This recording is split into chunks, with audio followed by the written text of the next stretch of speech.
Saan daw po ba yung mga produkto or items na pwede mong i-share na may commission kapag approved ka na as affiliator? Pindutin ang TikTok Shop Creator Center. Pagkatapos ay pindutin gawang product.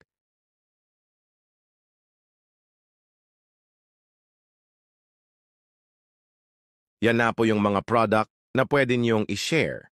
At sa bawat product po ay may nakalagay end commission na pwede niyong ma-earn.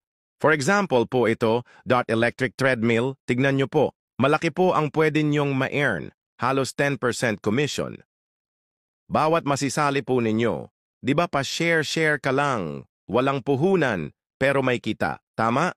Effort lang wala kang ilalabas, na puhunan. Yan po pwede niyo po i-share sa mga account niyo, sa mga apps na yan. Tanong na naman saan daw ba makikita yung mga na-share mo ng product? Pindutin niyo po ito.